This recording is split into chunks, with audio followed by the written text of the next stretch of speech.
I know that in our own way, everyone feels isolated. But I just don't have a tribe in this world, and it really is, it's a sorrow. I've always felt this sorrow. I have a tender heart that wants to expand and wants to transcend a sense of self and incorporate more and more people and their likes and so forth. I want to have a tribe that I can relate to, a person that I can relate to.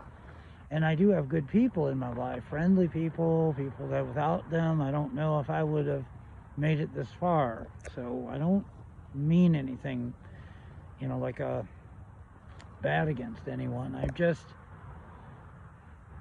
I have to restrict the light that emanates from my heart center, or whatever it is. I got to restrict the light from my heart and the thoughts from my mind.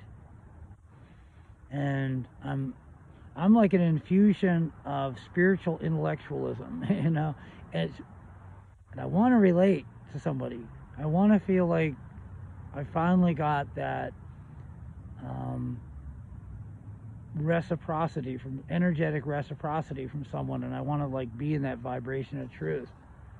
I don't want there to be offense. I just want there to be, two people that can genuinely relate, and no one has to restrict either way. And what I have is people in my life that I have to really meet them on their terms, and I've got to restrict my energy. I got to restrict my light. I've got to, water down my intellectual prowess, and it just makes me a very lonely person. I could be surrounded by people, or I can be one-on-one with somebody who's kind enough to allow me to benefit from their apartment, from the cold weather, and not by my manipulation, just because they're kind enough to offer it. But I've got to restrict myself in those circumstances. And I wish I didn't have to do that. I just wish I could find some people, or a person, or a high vibe tribe, whatever we call them, high vibe tribe, or just someone to relate to, where I didn't have to restrict myself. And I wish I could be appreciated the way I have appreciated other people. I have really deeply appreciated a lot of people, and they never had to restrict themselves, and I wish I could be appreciated similarly as I have shown, or have I felt toward other people.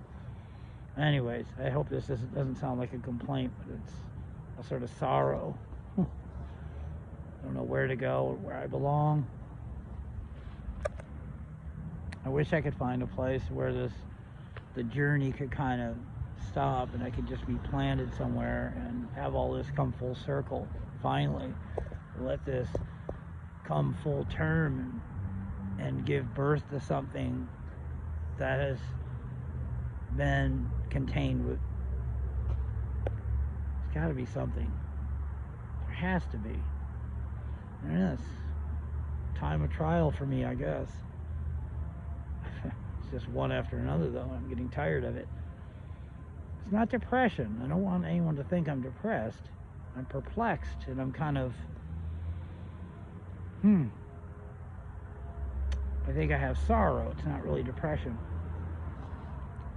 It's not deep rest or a sense of identity that needs to take that rest. It's a sorrow. It's not a depression. It's not sad. It's not sadness, because it's not, that's kind of weather. Happiness and sadness is more like passing weather, in the person. There's a sorrow because I just don't relate to anything or anyone in this world. I don't have a place to land. I don't have any place where I feel useful. I don't feel like anything is really coming full circle, or I'm not carrying this to full term. This has got to be the year for me, or I just don't know where to go from here.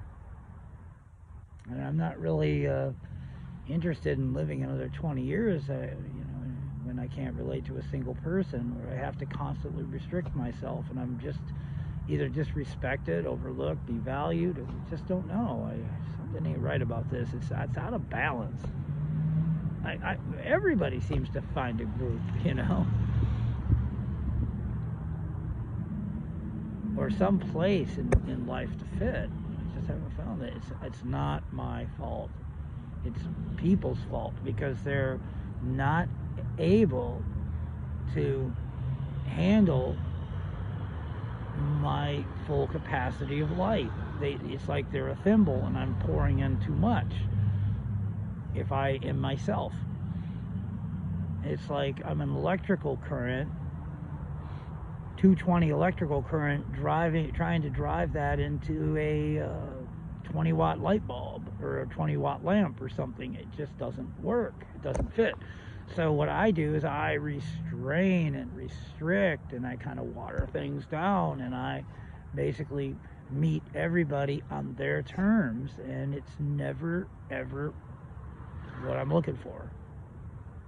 It's not from lack of trying. It's not from lack of honesty. It's not a lack on my part of relating to them. It's not like, well, I can relate to a 20-watt light bulb or a 20-watt lamp, even though I'm 220.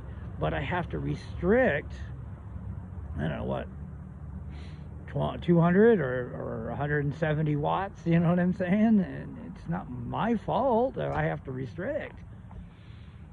And nobody has any freaking time. You notice that? They're always fidgeting. They can't really focus their attention. Oh, but when it comes to their needs, they can focus their attention really well. Everything is always on their terms, and they only have a low capacity. There's just no place in this world for me. Anyways, people have a right to feel this way. I might be a little bit on a pity pot here to some extent, but it's not depression. It's genuine concern. I'm getting older, and am I just supposed to say, well, that's just the way it is, Well, there just ain't no place in the world for somebody. You're too lofty and too quixotic, and I shouldn't be thinking, I shouldn't be expecting everybody else to bow down to what I need. It's like, no, I'm not asking everybody else to bow down to my needs. I would just think that by the law of average, you'd think you'd find somebody who had that mutual reciprocity, who was capable of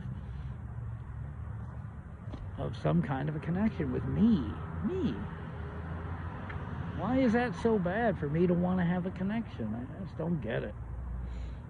Even nice people, I love nice people. I like people, but I'm disappointed most often. And even if there are nice people, I just don't think that they're not. I still have to restrict and constrict, and I got to water down, and I've got to lower my expectations, and just got to deal with them. I have a friend, my friend James, who I stayed with for a few days, It was nice. He was, oh my gosh, his demeanor was so awful to deal with. He's just a downer about everything. I tried, and I cooked, little meals and things. I was trying to be a pleasant, guest. There's no way to reach, there's no way to have that reciprocity that I need.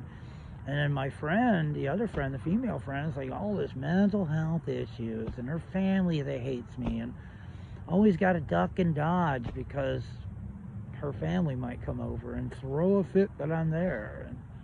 And she just is always, it's like, God, can you just snap out of it? Is it really that bad? To be just like every day for the last 2 months, it's got to be some kind of an emotional crisis. And it's like, gosh, I'm just so tired of dealing with the stress. I'm becoming a nervous wreck. And it's just, I'm forced to give up on this town and move on. I have to move on. I have to just start traveling. It's winter time. You can't set up a pup tent out in the woods because there's no foliage, there's no protection from being seen. Somebody walks 200, 300 yards away, they see your tent all the way through the woods because there's just no leaves on the trees. And there's hunters in this time of year. Plus, there's snow. Once the snow falls, even if you found a spot that was secluded, you know, you got you leave footprints. And, I mean, you can avoid footprints to some extent, but not when it's a fresh, beautiful, smooth blanket of snow. You're not going to avoid the footprints. You can only do that a little bit here and there. Coming and going, no. I mean, I really enjoy getting these breaks over at a friend's house. You know, when I'm invited, I benefit from the warmth of the apartment or something that's nice. But every time I go over there, I end up becoming more of a nervous wreck, and I'm disappointed. There's no reciprocity. That can't receive, you know, my light, my thoughts, and I've got to restrict and restrain and put a, you know, can't talk very much, can't talk very long. I can't really go into any details about anything because they don't have the capacity to receive it or really mull over the thoughts. And to have that mutual reciprocity, they're not, everything's just a bummer, you know? It isn't me. Because I can relate to that. It's just that can't relate to this. You know what I'm saying? You can't relate to that. You can relate to this, but you can't, this can't relate to this. So it's not this person's fault. It's this person's fault. And you notice a lot of it's just the fact that they just are stubborn and they just don't have the thoughtfulness toward others. The other person's thought, mind, world, light, it's just not important to them. That's really what it boils down to. Anyway, over and out for now.